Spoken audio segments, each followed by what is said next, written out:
Yes, good evening, one and all. So happy to know that our students have created a very good platform, that is IB, which is a very good informative platform for our students.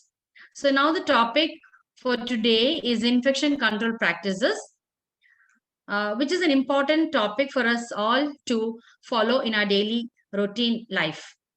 As we are all healthcare workers, this has to be followed by um doing or practicing in our daily routine. Okay. So prevention and control of infection, now it has become a major priority, and this control, and it forms a part of patient safety, and it also forms a method of delivery of quality service by all healthcare workers who are working in a hospital or any healthcare facilities. So this PowerPoint or this information is just to give you a basic idea about the routine practices which we are dealing in the hospital. As you all know, the healthcare associated infections, the microbes, that they are called invisible invaders because you cannot see them at all. They are all such a tiny microbes. Now, in this COVID scenario, you have seen that this tiny microbe, Corona SARS-CoV-2, which has created such a big pandemic or such a great havoc in our daily lives, that it has changed our daily routine or our complete. It has turned upside down our every living of each and every human or any being on this earth. So these are the invisible invaders that can bring about a lot of changes in the human kind. But in a hospital, as Florence Nightingale said, the very first requirement in a hospital is that it should do no harm to the sick. It should do the sick no harm. That means if a patient is admitted in a hospital, he should be cured of the disease and not later end on with another disease. So this has to be taken care by each and every healthcare facilitator or healthcare worker in order to prevent transmission of infection from any single person to another. In an epidemiological triangle, the three uh, points, that is the patient, the host, the microbial agent, and the hospital environment. So host could be a patient or any healthcare worker, and microbial agent. It is now the more important is the SARS-CoV-2 or any microbial agent which we are coming into contact with. Then next is the hospital environment. So it is an epidemiological triangle where these three are interconnected. And why this hospital prevention or any prevention and control is important in any hospital care setting? That is because there is an increased number of multi-drug resistant organisms, and following that there is an increase in the mortality rate. The death rate is increasing alarmingly. So this has to be, there should be an end to this. A proper patient care has to be administered to each and every one admitted in the hospital. So the many route of transmission, the cycle of infection in a hospital is that it could be from a healthcare worker coughing, sneezing, even talking, or the fingertips, or the, because hands form a vehicles of transmission. There can be microorganism on the fingertips or the hands, then the equipments, catheter tip, the bed railings. So it is a cycle of infection in the hospital. Why the infection control? In order to control the infections, the precaution that has to be taken is the standard precautions.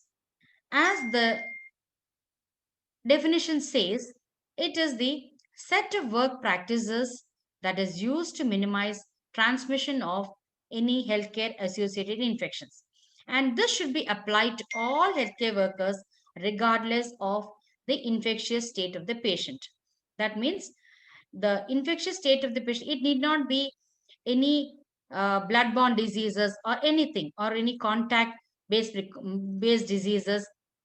It is the infection regardless of the infectious state of the patient.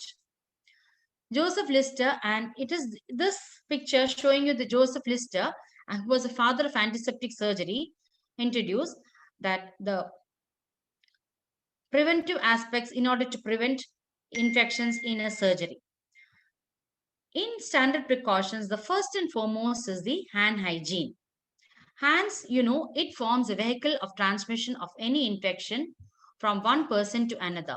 So, hand hygiene is a must. Now, hand hygiene has become a part or routine practice in our personal hygiene. It has become a routine practice. From time immemorial, hand hygiene practice has been a part of personal hygiene. And the second is the use of personal protective equipment. So it is the proper use of personal protective equipment. The sequence of wearing the personal protective equipment is important in any infectious disease handling.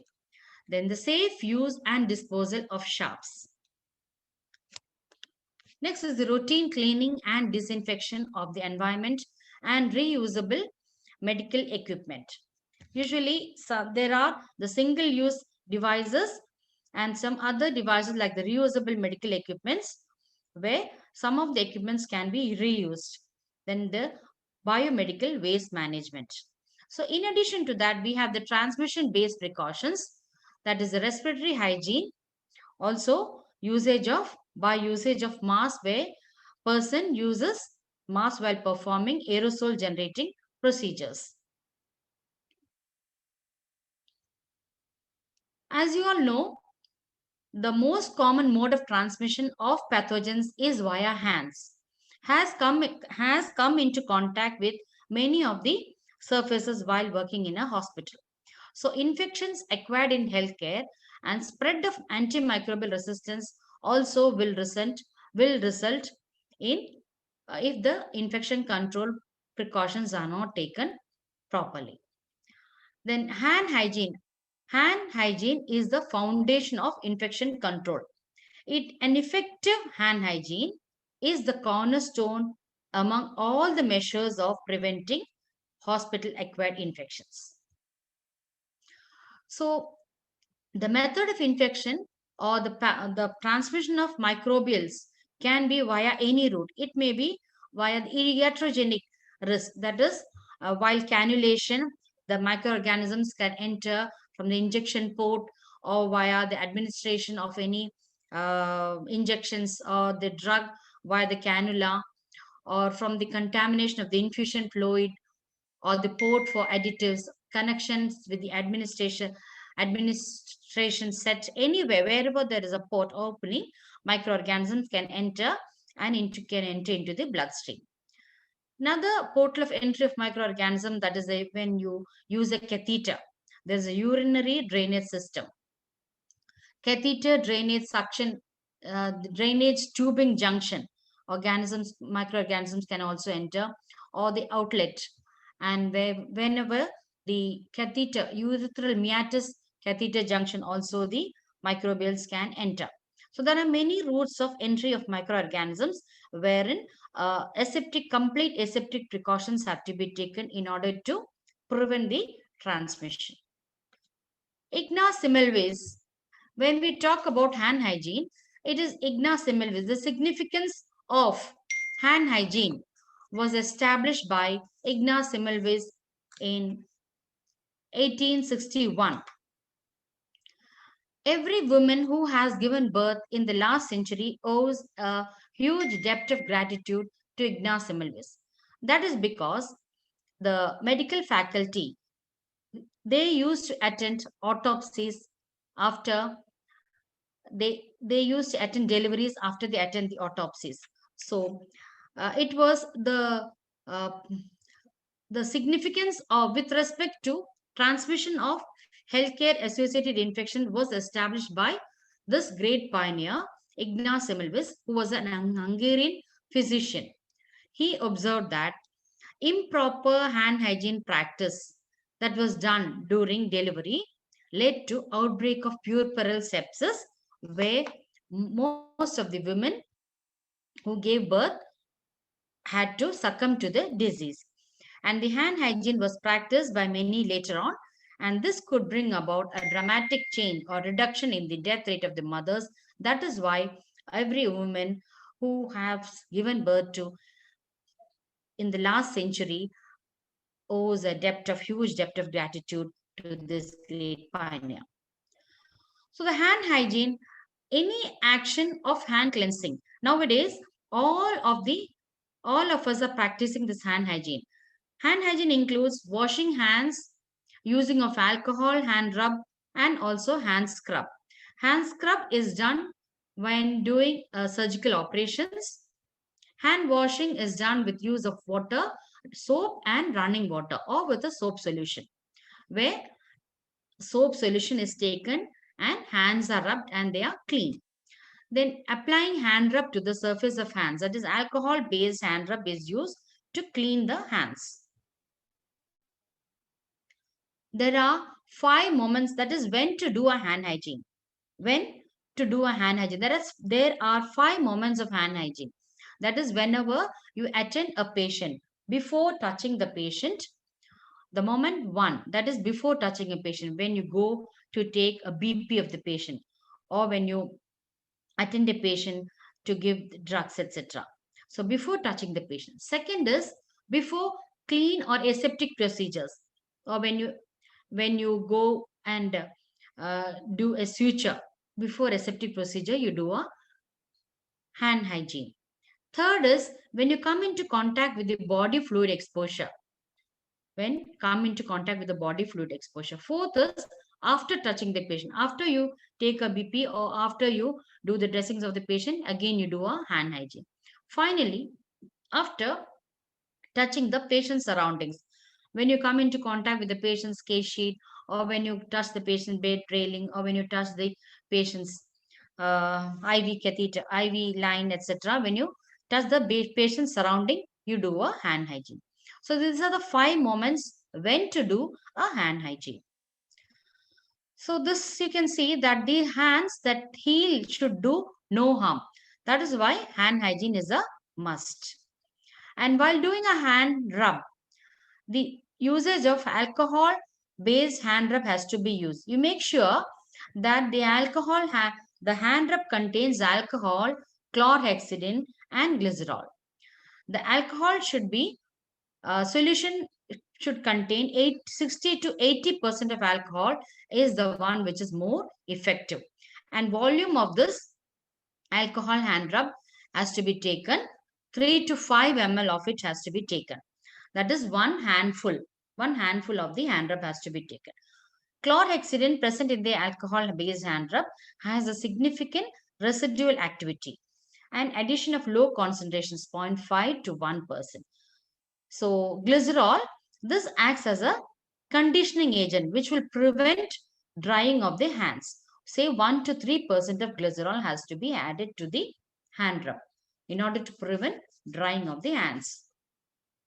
Drying effect of alcohol can be reduced by adding this. So these 3 components have to be present in a hand rub solution.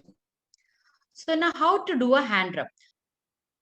Take 3 to 5 ml of the alcohol hand rub onto your palm and rub palm to palm, first step.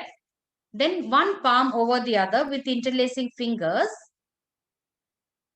And then the knuckles.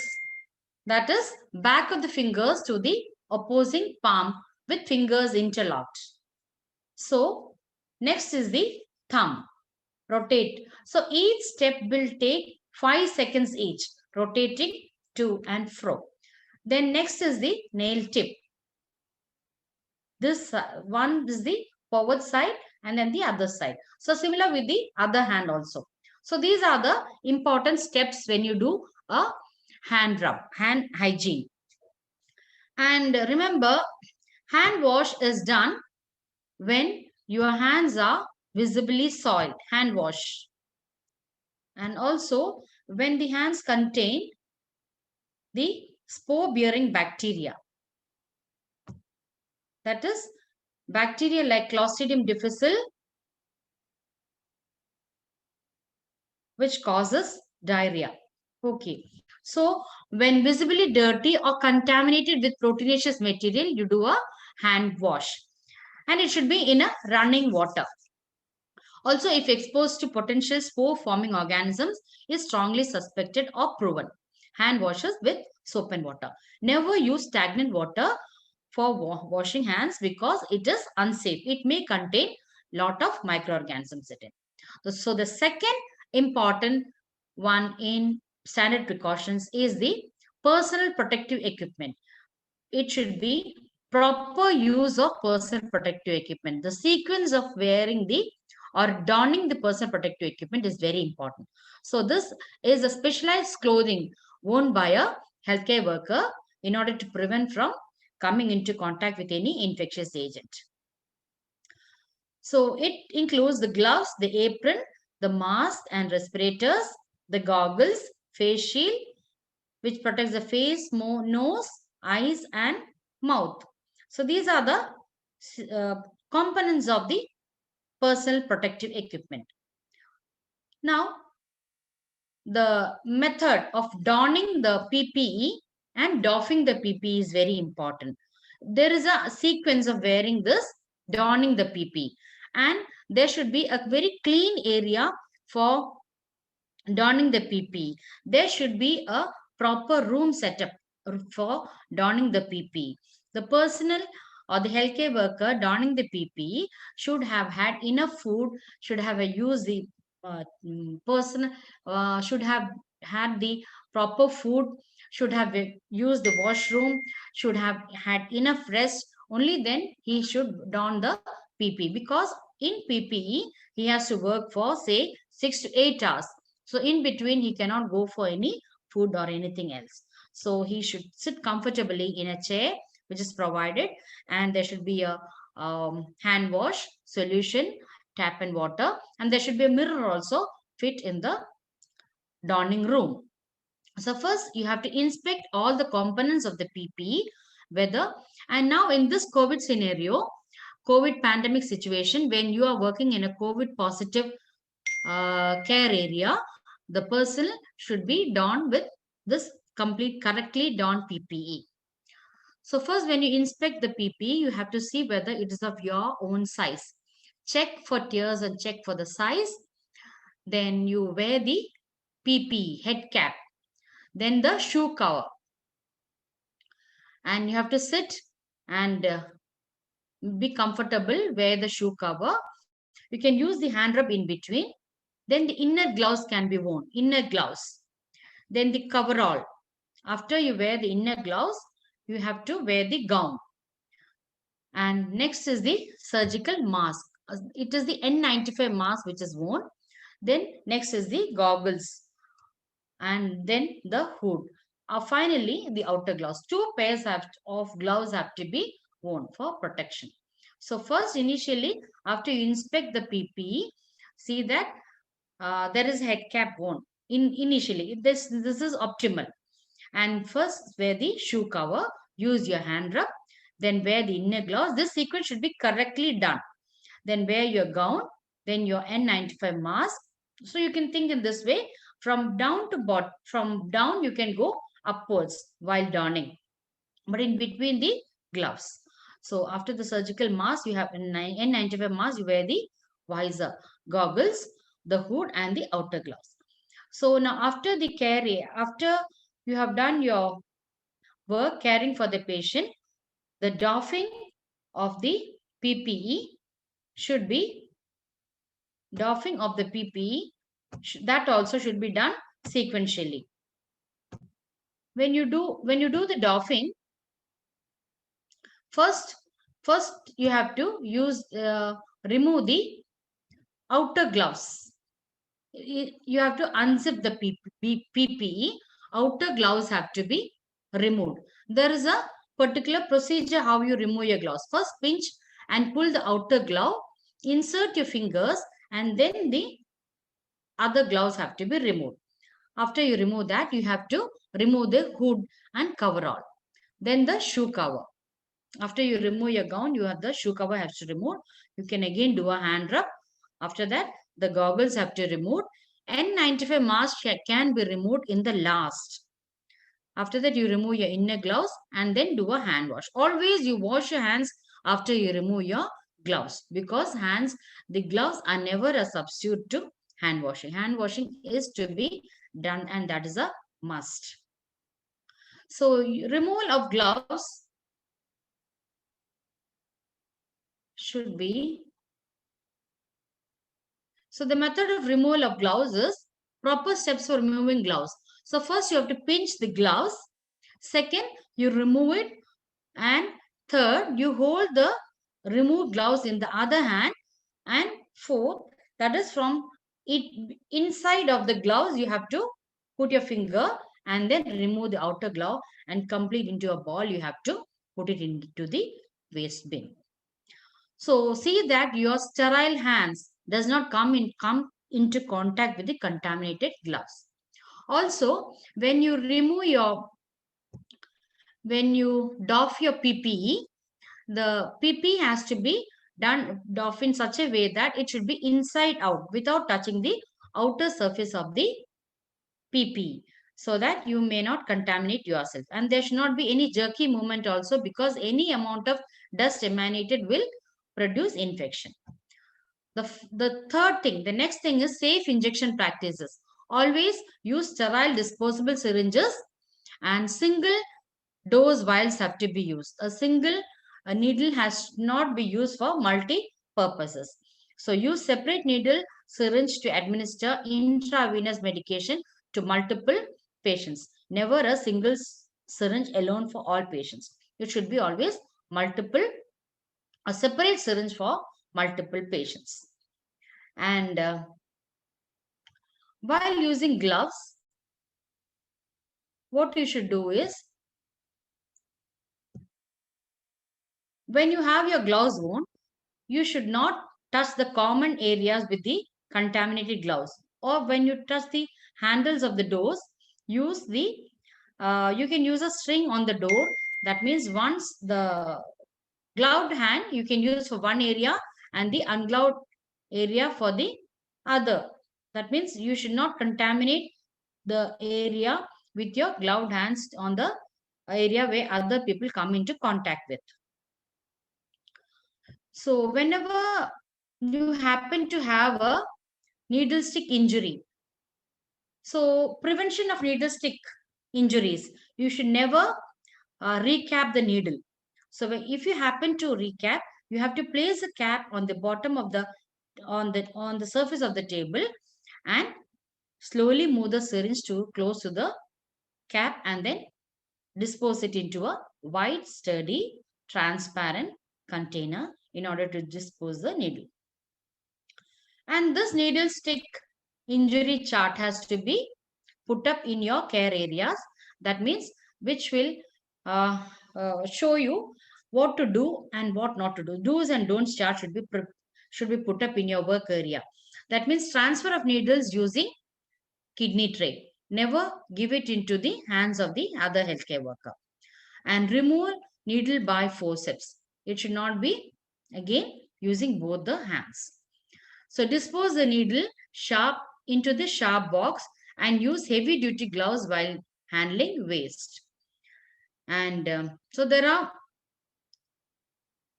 use PPE including gloves, goggles, in order to avoid splashes. In case of needle stick injury, you need to wash your needle stick injury area with soap and water. Never squeeze the area, because that will again spread the microorganisms into the bloodstream. You are squeezing the microorganisms into your bloodstream. Never put the injured finger into your mouth. So mucocutaneous exposure should not occur, and wash thoroughly with clean water in case of any mucocutaneous exposure occurs for 5 minutes. And contact the nodal officers immediately. And hepatitis, you should check for the hepatitis B vaccination, and also for HIV. Nodal officer also have to be informed about this. So the needle stick injury chart has to be put up in the care area.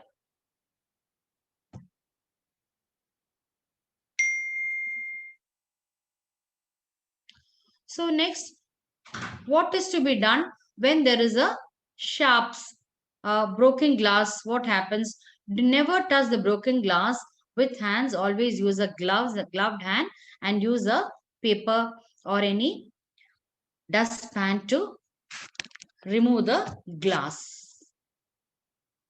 So why we dread about this needle stick injuries? Because the needle stick injury, the blood-borne pathogens, that is the hepatitis B, hepatitis C, and HIV.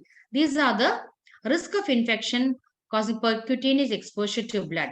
The exposure, hepatitis B is say 5 to 30% is the infection, risk of infection. For hepatitis C, it is 3 to 10%. HIV is 0.3%. Mucous membrane exposure, it is 0.9%. So the risk of infection via percutaneous exposure to blood is, and these infections, hepatitis B may lead to hepatocellular carcinoma in case you come into contact with the hepatitis B blood. So, so the individual has to be inquired about the immunization status of hepatitis B, etc. Now, the other modes of infection, that is the transmission-based precaution, the routes of transmission of infection could be sneezing, coughing, talking, speaking, anything. Any amount of droplets may be emanated into the atmosphere. So when you happen to sneeze, you can use a,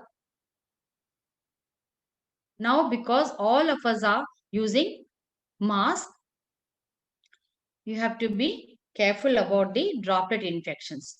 Respiratory hygiene or cough etiquette. Always, if you happen to sneeze, you can do the sleeve sneeze. The transmission-based precautions are the contact precaution, the droplet precaution, and airborne precautions. Airborne. The droplet transmission of infectious particles, the particle size more than 5 microns in case of droplets. So it travels a short distance, say 1 meter. That is why now we are advising, say, to remain 2 meters distance, because the airborne transmission, the particle size is so small that it travels a very long distance. Now, even now the coronavirus, we have said that the transmission, route of transmission is airborne. Microparticles are being transmitted into air, and it will infect the person who is in close contact in a closed room. So airborne precautions have to be taken by using the different kinds of mask.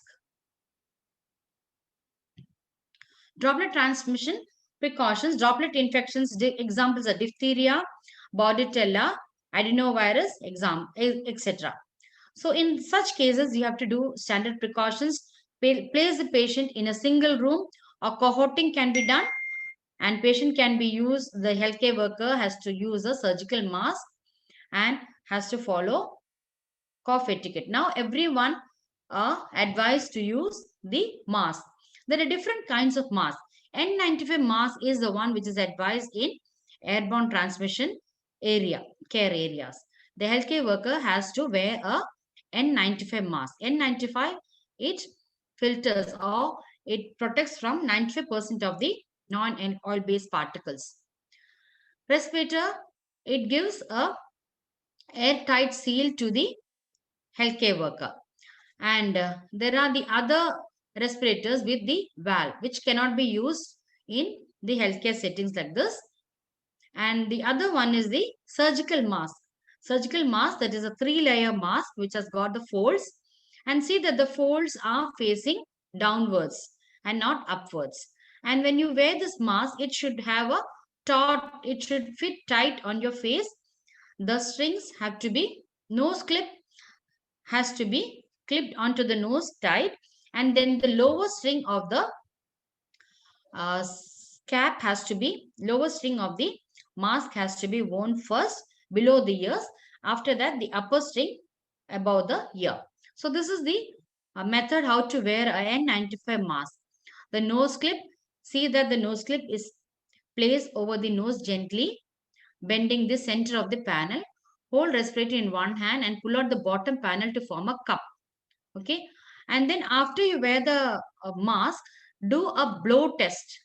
See whether the mask is fitting to your face.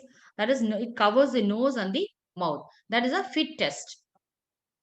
Whether the mask is snugly fit onto your face in order to give you particular enough protection. See that there is no air escape from the mask. Next is the environmental cleaning. The bloodborne pathogens, when the splash occurs in a workplace, what is done is you have to have a uh, cloth or any absorbable material on this spillage area. See that the area is flooded with 1% sodium hypochlorite solution. 10% hypochlorite solution will create irritation to your eyes. So hypochlorite solution has to be poured over it and say leave it for say 20 to 30 minutes. Keep a signage there, say stating wet area. And place the absorbent material into the biohazard bag, which is meant for infectious waste. Then reapply the disinfectant solution to all the exposed surfaces. After that, thorough washing of the area has to be done with soap and water. So, manage of spills, you can put up the chart there. Now, high touch surface areas where frequently touched surface area have to be cleaned with a disinfectant. Lysol, benzalkonium chloride, or you can use freshly prepared bleach solution can be used. That is hypochlorite solution. Now, disinfectant items must be dry when stored, and thermometers also should be disinfected. It should be changed every 24 hours. Bedpans, which is used by the patients, bedpan basins, urinals washed and disinfected with 7% alcohol. So, disinfection, cleaning of the environment is a must in order to prevent the transmission. I told you the environment is important, the host, the patient, the microorganism, the environment is also important in order to prevent transmission. Finally, waste segregation. The enough waste generated, the waste which is generated during the hospital, during in the hospital when you care for the patient, all the waste have to be segregated into different bins. So each material, each waste that is generated has to be put into different bins. Waste segregation is essential because the waste which is carried by the image IMA goes eco-friendly. The person who generates waste has to be segregated at the point of generation itself. The segregation has to be done. All the non-plastic waste, that is the human anatomical waste, the anatomical soil waste, expired or discarded medicines, cytotoxic drugs, the chemical liquid waste, all these are to be input into yellow bin.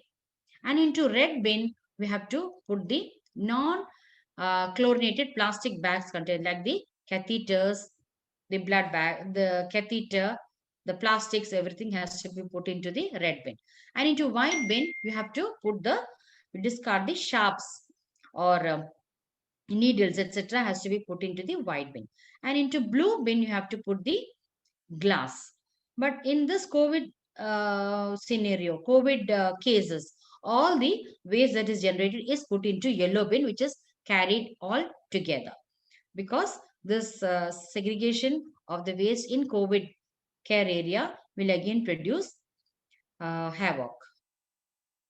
So there is an infection control nurse who is the main key member of the team, infection control, that is the hospital infection control committee, who does a close monitoring of the work done. And she or he becomes the close relation between the microbiology laboratory, different clinical services, supportive measures, everything will be close monitoring done by the infection control nurse. And remember, always infection prevention, it is not always the antibiotics that are always important to reduce the infections. Antibiotics are no substitute for safe practices.